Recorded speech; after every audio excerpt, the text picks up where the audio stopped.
ठीक है भी चलो।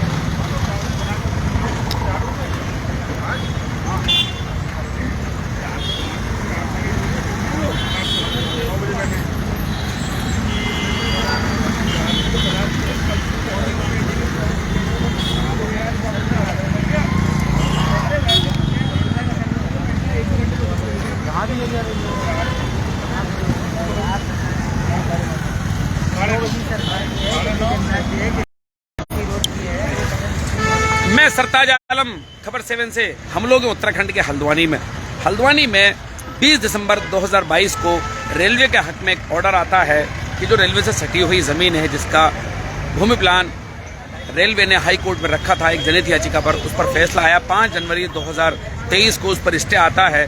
राज्य सरकार को पार्टी बनाया जाता है, रेलवे भी उसमें पार्टी है और 6 SLP सुप्रीम कोर्ट में है। इस मामले में राज्य सरकार पार्टी होने के कारण इसका सीमांकन हो रहा है, लेकिन पिछले 3 दिन से जो सीमांकन हो रहा था वो जो पुरानी टेक्नोलॉजी है उससे हो रहा है, लेकिन आज DGPS सिस्टम से इसका सीमांकन हो रहा है। इस समय हम लोग बरेली रोड पर हैं और इस समय मंडी चौराहे पर हैं।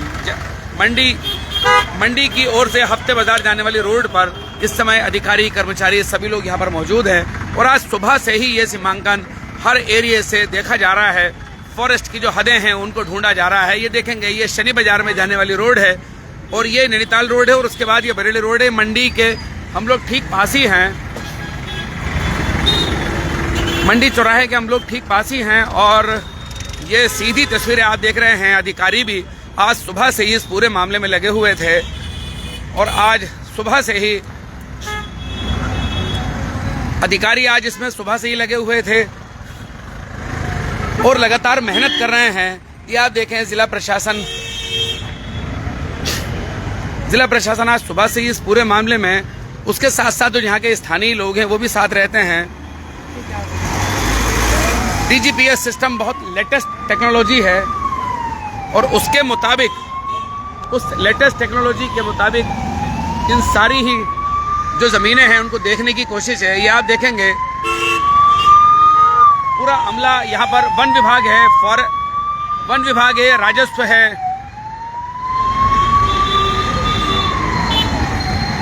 वन विभाग, राजस्व और रेलवे सभी अधिकारी हैं, सीमांकन कर रहे हैं।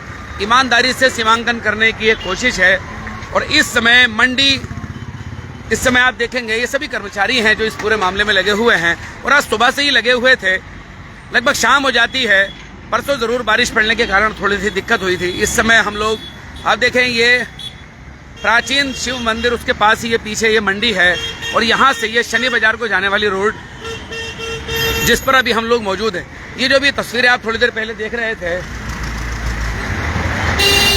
ये GDPS सिस्टम से लैस ये टेक्नोलॉजी है और उससे बिल्कुल एक्यूरेसी है, यानी कि 10 सेंटीमीटर के आसपास तक भी उससे एक्यूरेसी आएगी। और जो पुरानी टेक्नोलॉजी है उससे कुछ मीटर का फर्क आ रहा था, जो कि पिछले 2-3 दिन से हम लोग दिखा रहे थे।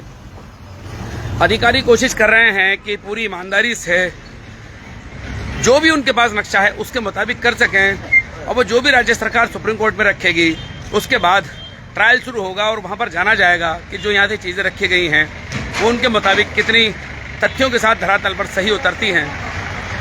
लेकिन ये DGPS सिस्टम जो है वो काफ़ी बेटर टेक्नोलॉजी है और अलग अलग चौराहों से, अलग अलग पॉइंट से इसको देखा जा रहा है। आज सुबह सबसे पहले राजपुरा रेलवे स्टेशन से, उस सिस्टम से जो फॉरेस्ट की लैंड है उसको देखा गया, कहाँ तक है उसकी आखिरी हद। दूसरे नंबर पर ताज चौराहे पर आया गया और तीसरे नंबर पर आज ये इंदिरा नगर क्रॉसिंग पर खड़े थे और उसके बाद मेडी सेंटर हॉस्पिटल पार्ट में ही प्राइवेट हॉस्पिटल है उसकी बिल्डिंग पर भी देखा गया। ताज चौराहे पर होटल रोशन ताज पर भी देखा गया था और इस समय हम लोग मौजूद हैं मंडी चौराहे से भी यहाँ से जानने की कोशिश की गई है। सब जगहों की दूरी लिखी जा रही है कि यहाँ से उस पॉइंट की दूरी, यानी कि यहाँ से सबसे पहले फॉरेस्ट की दूरी जानने की कोशिश है कि फॉरेस्ट यहाँ से जो आखिरी उसकी हद है, उसका पिलर है, वो कितनी दूर है, उसके बाद रेलवे की जमीन है और उसके बाद नजूल लैंड शुरू होती है। तो इस समय जहां हम मौजूद हैं वो इलाका मैं आपको दिखा ही रहा हूं। अब हम शनि बाजार की ओर अब हम लोग चलने की कोशिश करेंगे, लेकिन मेरे साथ यहाँ पर इसी जगह पर तस्लीम अंसारी है। तस्लीम अंसारी, इधर देखें, तस्लीम अंसारी इधर देखें, घूम जाएं। तस्लीम अंसारी, डीजीपीएस सिस्टम से सीमांकन हो रहा है, पिछले 3 दिन से सीमांकन हो रहा था, उसमें बार बार फर्क आ रहा था। अलग अलग पॉइंट से अधिकारी कोशिश कर रहे हैं कि एक्यूरेट जा सकें उस जगह पर। क्या कहना है? देखिए, ज़रूरी जो हमें बताया गया था, जिला अधिकारी महोदय की बैठक में बताया गया था, उसके बाद भी लगातार प्रशासनिक अधिकारियों ने बताया था कि एग्जैक्ट लैंड की नापतोल करने के लिए फॉरेस्ट के बॉर्डर तक पहुंचना बहुत ज़रूरी है। फॉरेस्ट के जो पिलर्स वहाँ हैं, रेलवे स्टेशन से पूर्व की दिशा में जो फॉरेस्ट के पिलर्स हैं, वहाँ तक पहुँचना बहुत ज़रूरी है। तो ये सारी कवायद उन पिलर्स को ढूंढने के लिए हो रही है, जिसके बाद ही सारी जो भूमि है किसकी कहाँ कितनी है उसका सही अंदाजा लग पाएगा। प्रशासन किसी की तरफ होकर तो काम नहीं कर रहा है, रेलवे की तरफ या हल्द्वानी की आवाम की तरफ या राजस्व की तरफ? ऐसा नहीं होता है, ऐसा कहीं नहीं होता है कि कोई पब्लिक में से कोई व्यक्ति आए, भले ही वो कितना सीनियर हो, कितना जानकार हो, और वो प्रशासन से अपने तरीके से काम करा लो। प्रशासन ने सरकार को जवाब देना है, कोई मजाक नहीं हो रहा है कि किसी के तरीके से। और राज्य सरकार ने सुप्रीम कोर्ट को जवाब देना है। हाँ, ये सारी सुप्रीम कोर्ट को जवाब देने की कवायद है, उसका हिस्सा है सारी चीज़ें। किसी के कहने से कुछ नहीं होने वाला है।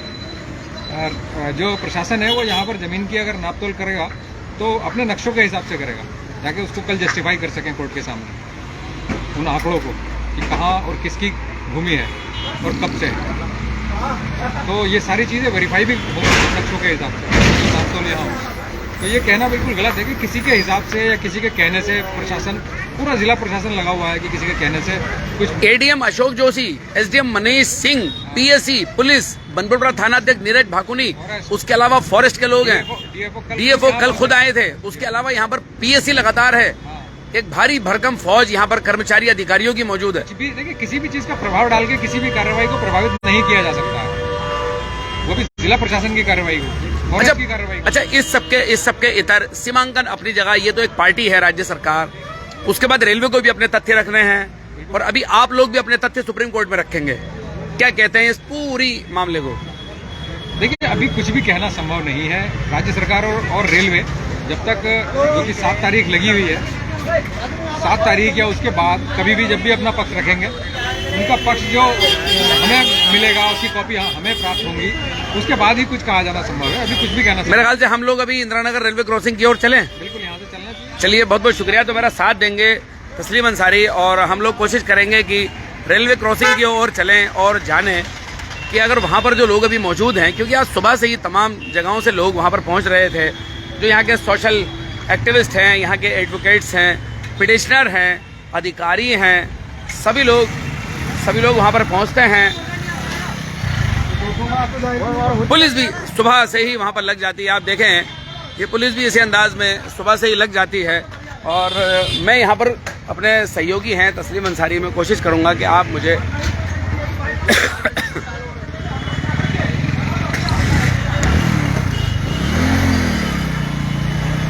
हम लोग अब हल्द्वानी सब्जी बड़ी मंडी चौराहे से अब हम लोग, ये मेडविन हॉस्पिटल आ गया है, इमरजेंसी, ये तो इलाका है, ये गोजाजाली का इलाका है।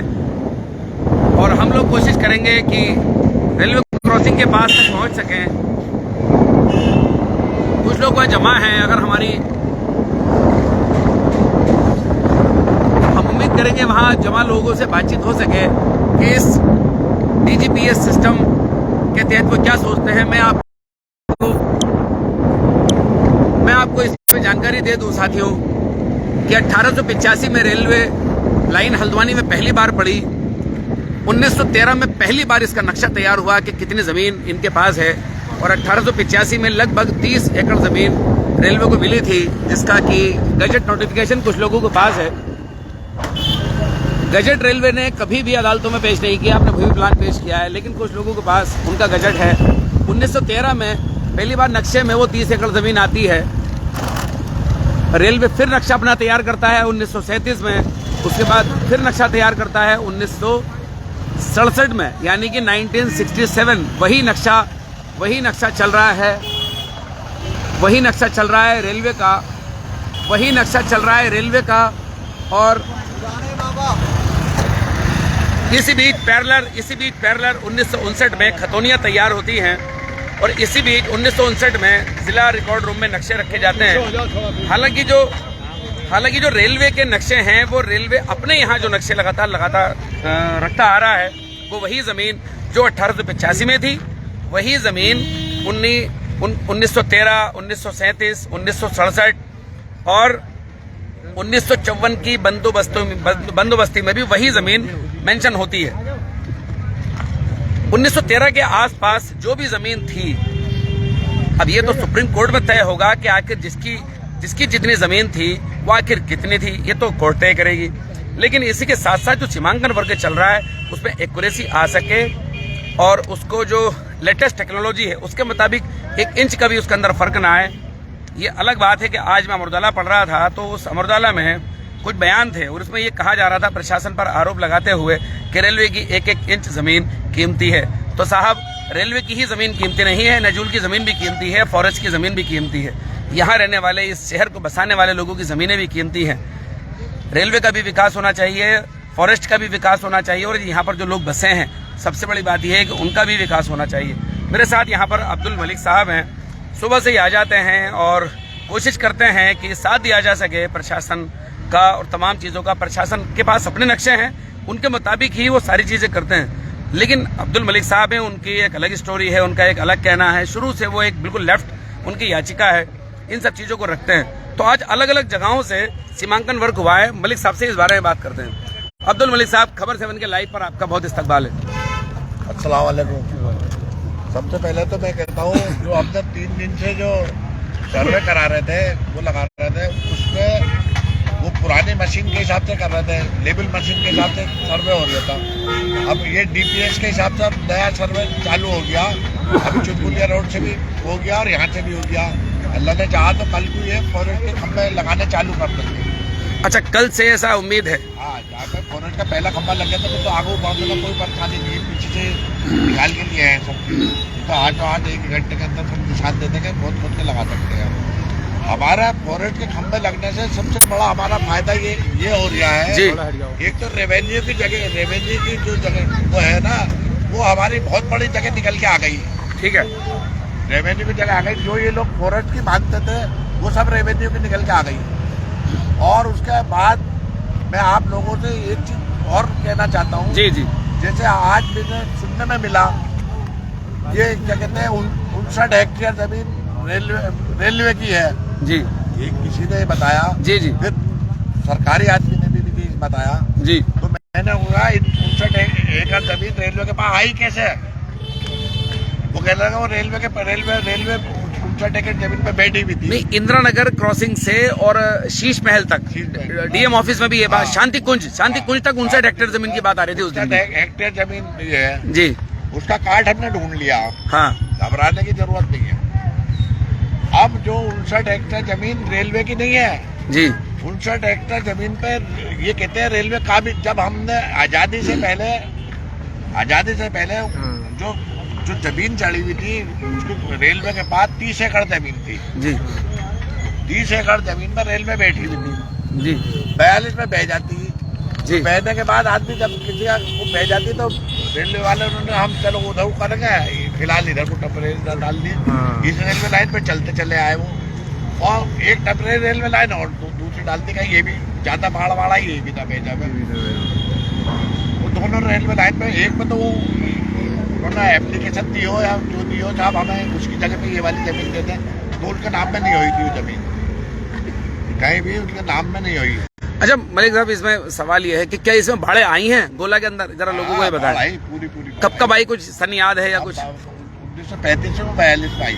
अच्छा, 1935 और 42 में बाढ़ आई।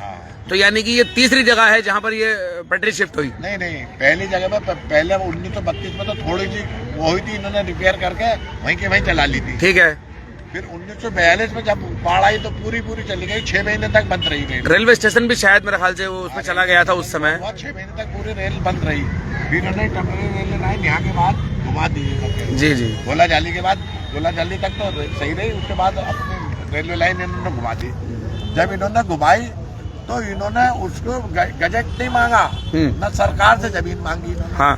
तो जब सरकार से जमीन नहीं मांगोगे, किसी की जमीन पे तुम कब्जा जाके ट्रेन रख दोगे, सरकार इनकी थी, सरकारी रेलवे थी, तो उसमें उन्होंने ऑब्जेक्शन नहीं करा और एक टेम्परेरी रेलवे लाइन डाल दी इन्होंने। अब उस टेम्परेरी रेलवे लाइन में मान लो यहाँ से और वहाँ तक के बीच में 500 फीट का फर्क था, एक लाइन से दूसरी लाइन में 500 फीट का फर्क था जी। 500 फीट तो इसलिए दूर रखा गया था, ये भी कटने लगी तो फिर दोबारा से कब्जा वहाँ हम चला लेंगे अपनी रेलवे लाइन। तो ये सोच के उन्होंने 500 फीट का रख लिया था, वो चलती चलाती नहीं थी रेलवे लाइन, ऐसी पड़ी रहती थी। अब जो वो था 500 फीट को, तो इन्होंने दोनों को 500 फीट को यहाँ से वहाँ तक 500 फीट रेलवे की अपनी जमीन मान ली। 500 फीट अपनी रेलवे जमीन की मानते हुए, जिस हिसाब से आज ये पता लगा, ये मानते हुए इन्होंने अपना रेल की अब नाम लिख के दे दी, रेलवे की जगह है ये 59 पर, खतौनियों में चढ़ा दी। तो खतौनी में चढ़ा दे, जब तक गजट नहीं होता, जब कोई देता नहीं नाम में, रजिस्ट्री करानी पड़ती, खरीदनी पड़ती, रेलवे को कुछ करना पड़ता, तो जब वो मालिक बनता, और खाली कब्जे से वो मालिक नहीं बनेगा। जैसे हम खाली कब्जे से मालिक नहीं बनेगा, तो ऐसे कब्जे से वो नहीं बन बनेगा। नहीं, इधर मलिक साहब, सवाल तो ये पैदा होते हैं, हम लोग अक्सर आपसे ये सवाल पूछते हैं और लोगों से भी सवाल पूछते हैं, जो बात आप कह रहे हैं फिर वो अदालत में तो कभी प्रूफ नहीं हुई।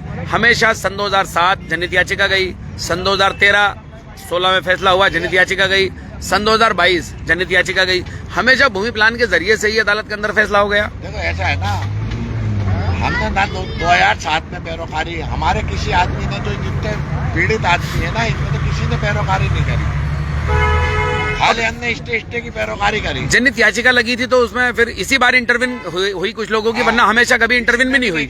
हाँ, अब पहली बार मैं जनहित याचिका को लेके इसमें गया हूँ, ये पब्लिक के लिए, तो अभी तक पब्लिक के लिए कोई नहीं गया। पब्लिक के लिए जो 8-10 जो जनहित याचिकाएं लगी हुई, वो अपने मकान को बचाने के लिए लगी हुई।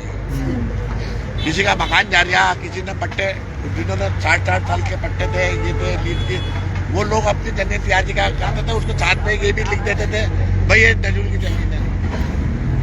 ये करा इन्होंने, किसी ने नहीं करा। कोई सीरियसली मुकदमा लड़ता तो इन्हें हम यहीं पछाड़ लेते। मान लो हम यहाँ मुकदमा बरेली हम लड़ते हैं, तो हम बरेली से कहते भाई तू अपनी जमीन बता दो कहाँ है, तो ये कहते जी हमारे तो अभिलेखों में ये जमीन चढ़ी हुई है, तो तुम्हारे नाम में चढ़ी हुई है, देखो मालिक तुम कैसे बने, तुम ये तो बता दो हमें। भाई मालिक बनने का एक अधिकार होता, अभी हम कब्जेदार थे यहाँ पे, अभी हम मालिक नहीं थे। 1971 एक्ट के बाद हम मालिक बन जाते, सरकार चाहती तो हमें मालिकाना हक दे देती, तो उस दिन से हम मालिक बन जाते। आज हम इंक्रोचमेंट वाले हैं, जो एक्ट के हिसाब से हम मालिक हैं यहाँ पे, लेकिन आज सरकार ने उस एक्ट का अभी यूटिलाइज नहीं करा, हमारे लिए नहीं करा, और ना हमारे लिए करना चाहती सरकार। तो उस एक्ट के हिसाब से हम मालिक हो जाता है। एक एक्ट किया आया था 1971 में, जो 30 साल से कब्जेदार है वो मालिक हो जाएगा, सरकारी जमीन पे बैठा हुआ वो मालिक हो जाएगा। 12 साल निजी जमीन पर और 30 साल सरकारी जमीन पर, सरकारी जमीन पे बैठा हुआ वो मालिक बन जाएगा। तो उसका बेनिफिट हमें मिलना चाहिए था, मिलना चाहिए था, हमें मिलने की वो कोशिश करे। सबों ने कहा हाँ हम तुम्हें मालिक बना देंगे वोटों की। लेकिन यहाँ के लोग तो ये मानते ही नहीं है कि ये जमीन रेलवे की है, ये तो यही मानते हैं कि ये जमीन नजूल की है, तो उसी पर लंबे समय से रह रहे हैं। सरकारी इमारतें सरकार ने भी बनाई है, नजूल की जमीन पे तो हम मालिक बनते जमीन। बिल्कुल नहीं, ये तो आम लोगों की बात है, लेकिन जो सरकारी जो इमारतें बनी हैं, सरकार ने पैसा खर्च किया है, वो तभी तो किया जब जहाँ पर राजस्व की जमीन थी या नजूल की जमीन थी। सरकार को इन्होंने कागजों में तो उठा के रख दिया, रेलवे की जगह है, और पब्लिक उसमें अस्पताल भी बनाते रहे। भाई इसमें तो डॉक्टर इंदिरा हृदय, हल्द्वानी में बंशीधर भगत, मातवर सिंह कंडारी, उसके अलावा यहाँ पर हमारे सांसद हो गए, उसके अलावा हल्द्वानी के इस समय मौजूदा मेयर हो गए, सभी लोग यहाँ पर काम करवा रहे हैं, कोई नहीं बचा है, सबके पत्थर लगे हैं। हम लोग लगातार स्टोरियां दिखा रहे हैं। और उत्तर प्रदेश की बात भी करें तो बसपा ने कहाँ पर काम किया, सपा ने यहाँ पर काम किया, कांग्रेस ने यहाँ पर काम किया, नरेंद्र तिवारी साहब के जमाने से काम हो रहा है। इसका मतलब तो ये है ना, जिस हिसाब से इन्होंने चढ़ा दी, पहले तो इन्होंने 500 फीट चढ़ाई थी, अब हम 500 फीट और उधर को भेज रहे हैं गोला में, तो अब ये 1000 फीट के हिसाब से कल भी ये कहने लगेंगे ये 59 एकड़ नहीं है, 59 हेक्टेयर नहीं है, तो 150 हेक्टेयर हो गई, बढ़ा देंगे। तो अभी लाइन से दूसरी लाइन अभी जो डीजीपीएस सिस्टम से काम हो रहा है तो इससे ज्यादा एक्यूरेसी होने की उम्मीद है। एक्यूरेसी आ जाएगी। और जितने जमीन बता रहा है ना रेलवे की, एक तो रेलवे की अपनी जमीन आ जाएगी ना, रेलवे अपनी जमीन पे बैठने लायक तो हो जाए। अभी तो टेम्परेरी रेलवे लाइन वो भी बैठे हुए, हम भी बैठे। अच्छा, अभी टेम्परेरी सिस्टम है, हाँ, ये पहली बार तय हो जाएगा, सीमांकन हो जाएगा मेरे ख्याल से। चलिए, बहुत बहुत शुक्रिया मेरे साथ बात करने के लिए। तो ये हम अब्दुल मलिक साहब से बात कर रहे थे, जो कि बता रहे थे कि इस बार ये तय भी हो जाएगा कि आखिर किसकी ज़मीन कहाँ तक है।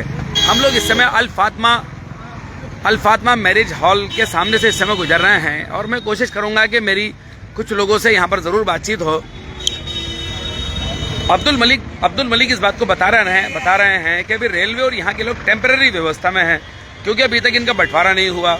और इस बात को सन 2016 में उत्तराखंड सरकार ने पुनर्विचार याचिका दाखिल कर भी कहा था कि अभी रेलवे और राजस्व का बंटवारा नहीं हुआ है, उनका सीमांकन नहीं हुआ। तो इस बार ऐसा लगता है कि सीमांकन आगे भविष्य में भी काम आएगा। जैसा भी यहाँ पर ये सीमांकन वर्क होता है तो ये भविष्य में भी काम आएगा।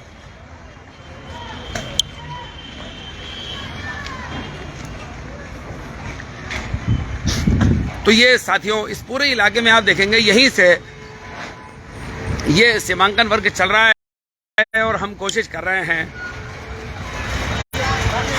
रहे हैं कि सीमांकन वर्ग को आपको लाइव दिखा सकें। यहाँ के लोगों के दावे अपनी जगह, रेलवे के दावे अपनी जगह, राज्य सरकार का लोग शुक्रिया भी अदा कर रहे हैं, थैंक यू भी कर रहे हैं कि चलिए सरकार जागी और उसने एक सीमांकन जो सुप्रीम कोर्ट में पार्टी बनी है इसलिए हो रहा है। लोगों को उम्मीद है कि ईमानदारी से काम हो, यही बात यहाँ पर कही जा रही है। यहाँ पर दर्जनों लोग आज सुबह से ही यहाँ पर जमा हैं, ये सीधी तस्वीरें देख रहे हैं। और इस समय मैं रजा गेट पर हूँ,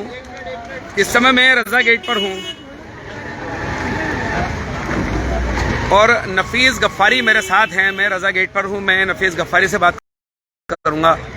नफीस गफ्फारी साहब, कितने साल हो गए आपको यहाँ हल्द्वानी में? हमें हल्द्वानी में 1970 से हम यहाँ पर हैं। 1970 से यहाँ पर हैं? जी जी। 1970 से आप यहाँ पर हैं, तो क्या 1970 में कभी रेलवे ऑब्जेक्शन करने आता था? कभी रेलवे ऑब्जेक्शन लगाने नहीं आया, कभी भी रेलवे ने अपनी जमीन बताई नहीं।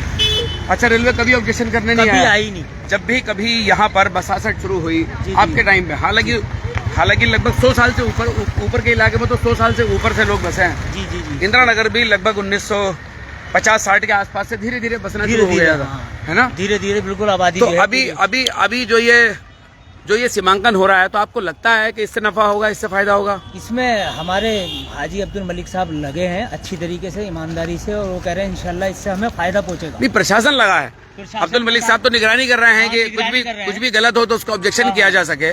लेकिन अभी तक प्रशासन अपना काम यहाँ पर कर रहा है और बाकायदा लेटेस्ट टेक्नोलॉजी है उनके मुताबिक कर रहा है। जी जी। अभी किस तरह देखते हैं, क्योंकि 7 तारीख लगी है सुप्रीम कोर्ट में? 7 तारीख लगी है सुप्रीम कोर्ट में, हमें ये उम्मीद है कि इंशाल्लाह फैसला जो है हमारे पक्ष में आएगा। और इस नपत होने से फॉरेस्ट की एक जो बाउंड्री की तैयारी चल रही है, जी जी, पहले फॉरेस्ट की हदबंदी होनी है, उसके बाद पता लगेगा रेलवे की भूमि कितनी है।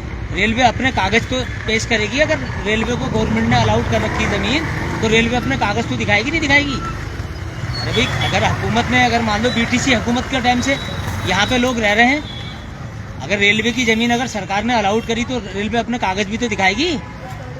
तो यहाँ तो सरकारी इमारतें भी बनी हैं, गवर्नमेंट ने भी यहाँ पर बहुत काम किया है। प्रधानमंत्री योजना में, प्रधानमंत्री आवास योजना में 45 फीट रेलवे का जियो छोड़कर मकान बना रखे हैं। अच्छा, 45 फीट का जियो छोड़कर रेलवे पटरी से 45 फीट छोड़कर जी प्रधानमंत्री आवास योजना में मकान बने हुए हैं। 300-400 मकान बने हैं इंदिरा नगर से लेकर वहां लाइन नंबर चुरकोलिया रोड तक, क्योंकि हमारे सामने बने को ऐसा दूरी को पुरानी बात हो गई जी, ये बात करते रहे जी। अगर रेलवे की अगर भूमि होती तो आप प्रधानमंत्री आवास योजना में आपने कैसे मकान बना दिए? बिल्कुल, अगर सरकार का पैसा, जनता का पैसा, टैक्स का पैसा है। टैक्स का पैसा, ये तो जनता का पैसा और सरकार का पैसा। आपने प्रधानमंत्री योजना में आपने मकान कैसे बना दिए 45 फीट का जियो छोड़कर? जी, अगर ये भूमि अगर रेलवे की थी, रेलवे की अगर भूमि थी तो आपने मकान कैसे बनाए? बिल्कुल, तो सरकार के पैसे को और हमारे पैसे को बर्बाद किया। बिल्कुल। रेलवे की थी तो रेलवे की ही रहने देते, उसमें निर्माण होने ही नहीं था। जब आप प्रधानमंत्री योजना अगर नहीं लाते यहाँ पर और मकान नहीं बनाते यहाँ पर, तो आज ये परेशानी जो है ये पैदा नहीं होती। आपने निर्माण होने की दिया। और नीचे देख लीजिए आप, नीचे 45 फुट छुटे हुई है पूरी गोजा जाली के अंदर। तो आप देख सकते हैं यहाँ जो लोग बात करते हैं, टेक्निकली तथ्यात्मक बात करते हैं, स्टडी की बुनियाद पर बात करते हैं। बड़ा सवाल है कि प्रधानमंत्री आवास योजना के तहत मकान बने तो रेलवे के जियो के हिसाब से जो 45 फीट छूटा हुआ है उसके हिसाब से।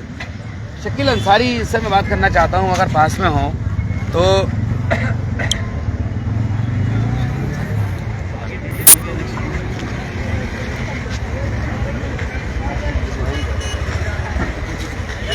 अल फातिमा पैलेस मैरिज हॉल के पास ही हम लोग हैं और इन सब जगहों को आप ही देख रहे हैं, बहुत खूबसूरत खूबसूरत घर बने हुए हैं। इन सब जगहों को रेलवे अपना बताती है, लेकिन इन सब जगहों पर जो सरकारी वर्ग हुए हैं वो राज्य सरकार ने किए हैं। इन सभी जगहों पर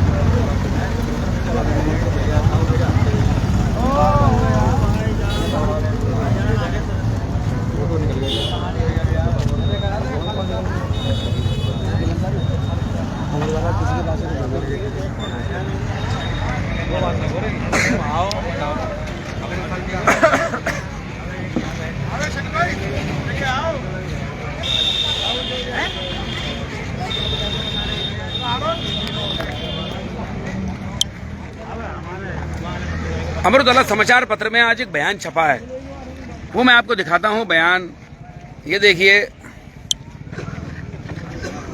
पिलर नंबर 5 में 20 का अंतर आया तो टीम कुछ कटा हुआ बयान, कुछ कटी हुई पूरी खबर। ये पूरी खबर थोड़ी कटी हुई है, लेकिन इसमें एक बयान आया है, वो आपको पढ़ के सुना देता हूं। सीमांकन कार्य में बाहरी लोग भी भूमिका निभा रहे हैं। मेयर, पढ़ लें इस बयान को पढ़ लेते हैं हम। मेयर जोगिंदर उतले ने आरोप लगाया है कि वर्तमान में सीमांकन कार्य चल रहा है, जिसमें एक बाहरी व्यक्ति को भी शामिल किया गया है। अन्य लोग भी सीमांकन कार्य में अपनी भूमिका निभा रहे हैं। यह सीमांकन कार्य का उचित तरीका नहीं है। रेलवे की एक एक इंच जमीन महत्वपूर्ण है, जो रेलवे के विकास में कुमाऊं क्षेत्र के विकास, बेरोजगारी और पलायन रोकने के लिए जरूरी है।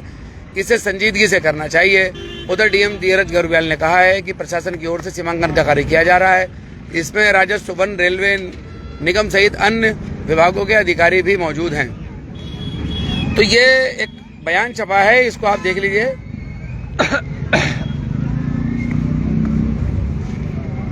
इस बयान के परिप्रेक्ष्य में कुछ चीजें समझते हैं और देखते हैं। हल्द्वानी के मेयर का बयान है, रेलवे के हक में आया है। बहुत बेहतर बात है बहुत बेहतर बात है। रेलवे के हक में जो हमारे जनप्रतिनिधि हैं उनको बात करनी चाहिए, लेकिन क्या ये बात सिर्फ आप ही कर रहे हैं? इसको तो हल्द्वानी के आवाम भी करती है कि रेलवे का डेवलपमेंट होना चाहिए, लेकिन रेलवे का डेवलपमेंट क्या लोगों के घर गिराकर लोगों का डेवलपमेंट हो, लोगों की जमीनों को छीनकर रेलवे का डेवलपमेंट हो? ये भी यहाँ के लोग नहीं चाहते। यहाँ के लोग यही चाहते हैं कि जो जमीन रेलवे की है वो रेलवे के पास जाए, और जो मौजूदा नियम, कानून, अधिनियम बने हुए हैं उनके मुताबिक हल्द्वानी के लोगों का भी विकास हो। ये लोगों का एक मोटा मोटा मामला है। लेकिन हल्द्वानी में मेयर जोगिंदर उतला इंदिरा नगर, बनभूलपुरा की बस्तियों में हमेशा वोट मांगने आते रहे हैं, तो वो इस जगह पर रहने वाले वोट तो वैलिड हो गए, और यहाँ पर जो रेलवे अपना हक बता रहा है वो उसकी वैलिड बताने की कोशिश करते हैं। बयान में वो कहते हैं एक बाहरी व्यक्ति आ गया है, जबकि हम लोग आपको लगातार ये बताते रहे हैं कि प्रशासन अपनी ओर से अपने दस्तावेजों के मुताबिक ही यहाँ पर सीमांकन कर रहा है, और लगातार कोशिश ये हो रही है कि नई नई टेक्नोलॉजी के हिसाब से ताकि एक्यूरेसी यहाँ पर की जा सके, यहाँ पर किया जा रहा है। तो ये बयान जो है वो रेलवे के हक में जो दिया गया है, तो ये कौन है? ये तो सरकार के ही अधिकारी हैं जो यहाँ पर काम कर रहे हैं। अब सरकार को अपने अधिकारियों पर या भाजपा के नेताओं को अपने अधिकारियों पर पूरा भरोसा नहीं हो रहा, जबकि यहाँ के जो लोग हैं, आम लोग हैं, वो तो रेलवे की अदालत पर भी भरोसा रखते हैं। वो तो हाई कोर्ट में भी भरोसा रखते हैं, वो तो सुप्रीम कोर्ट में भी भरोसा रखते हैं, और जो नगर निगम है वो उस पर भी भरोसा रखते थे और रखते हैं भी। कुछ लोग ऐसे हैं अभी भी भरोसा रखते हैं। उनका कहना यही था कि जो नगर निगम बोर्ड है वो पूरा बोर्ड अगर हाई कोर्ट में जाकर केयर टेकर की भूमिका निभाते हुए इस जमीन को बचाने की बात करता, नतीजा कुछ और होता। लेकिन राज्य सरकार, नगर निगम, सारे लोग देखते रहे। और नगर निगम जब रेलवे के हक में बात करे तो इस जमीन की केयर टेकर नगर निगम है, लेकिन नगर निगम के मेयर रेलवे के हक में बात कर रहे हैं, जैसे कि बयान दिखाई दे रहा है। तो ये बड़ा असमंजस में डालने वाला है और लोगों को परेशान करने वाला है, क्योंकि मेयर हो, विधायक हो, सांसद हो, ये पूरे एरिया का होता है, किसी खास। अब रेलवे की बात यहाँ पर मेयर साहब करते हैं तो यहाँ पर जो रहने वाले लोग हैं उनको बचाने की बात भी तो होनी चाहिए। मलिन बस्ती एक्ट कहता है कि जगह रेलवे की हो, जगह रक्षा मंत्रालय की हो, जगह रक्षा मंत्रालय की हो, रेलवे की हो, या न्यायालय में मामला विचाराधीन हो, वहां रहने वाले लोगों को उसके लाभ से वंचित नहीं किया जा सकता है। हल्द्वानी के मेयर साहब समेत भाजपा के और नेता, हल्द्वानी के विधायक सुमित्र देश, भाजपा के नेता मजहर नईम नवाब, इन सारे ही लोग हल्द्वानी के लोगों के विकास में बराबर के भागीदार हैं। समय समय पर इन लोगों ने तमाम वर्क किए हैं। रोतेला जी आपने भी किया है, नवाब भाई आपने भी किया है।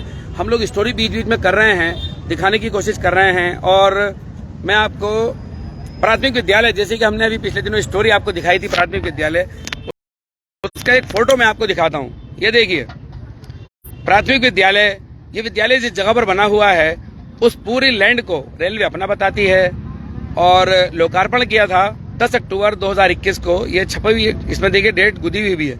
लोकार्पण जोगेंद्र सिंह रोतेला, मजहर नईम नवाब, फहीम जेबा सलमानी, ये सभी लोग उसके अंदर पार्षद भी हैं। उसमें अधिकारियों के नाम भी लिखे हैं। आप देखिए हरेंद्र मिश्रा, के गुप्ता, श्रीमती अजरा बानो प्रधानाध्यापक। तो ये साथियों, तो सियासी लोग जब वोट का मामला आता है तो लोग अपने हो जाते हैं, इलाके अपने हो जाते हैं।